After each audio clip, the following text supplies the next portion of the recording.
In 1555, the Otomi communities of central Mexico Plateau faced a crisis with no solution in sight. No rivers, no springs, a land without water, and the people slowly dying of thirst. What emerged from that crisis was not just an aqueduct, it was a negotiation between two worlds, an engineering feat that no one, in 500 years, has surpassed at its scales.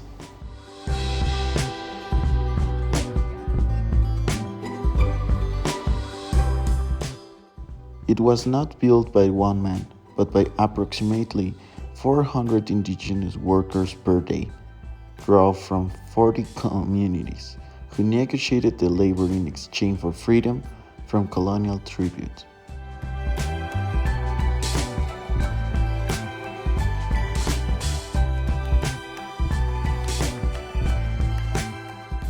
In 2015, UNESCO recognized this site as a World Heritage Treasure, an exceptional work of human genius that enabled a profound cultural exchange. But the aqueduct is more than just the sum of its arches. It is a cultural text written in stone, in which the knowledge of 40 indigenous communities have been physically inscribed.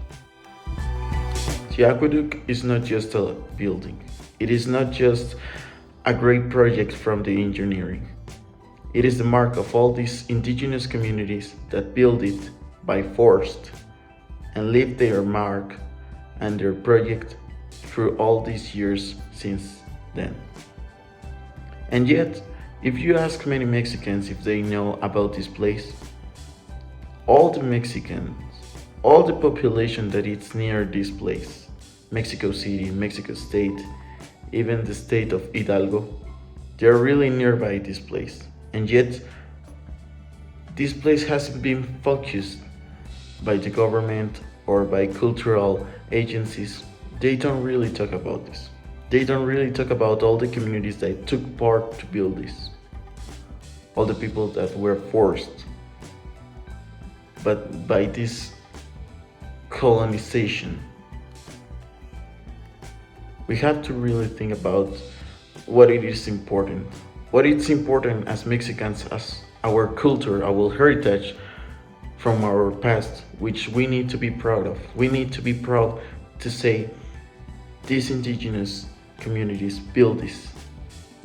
And thanks to them, we have all of these projects since then until now.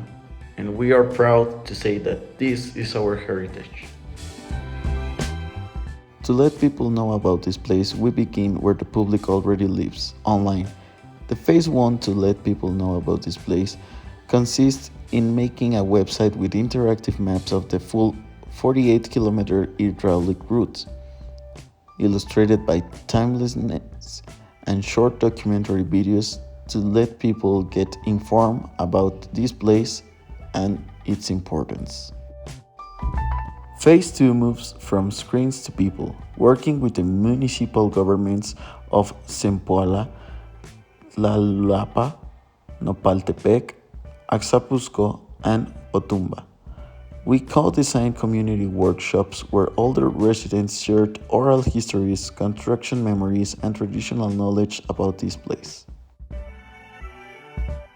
Phase 3 consists on what we have learned, heritage education kits. We need to make this place get known by all of our children, to let them know about our heritage, our culture, and keep improving on this kind of constructions or these kind of places that identify us and our communities from the past.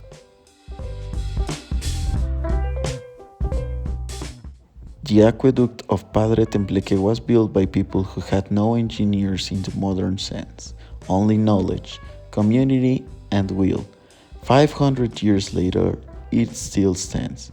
The question is not whether this heritage is worth saving. The question is whether we, the nation that inherited it, are willing to do what those 40 communities did, act together and act now. This is not a rumor. This is a responsibility.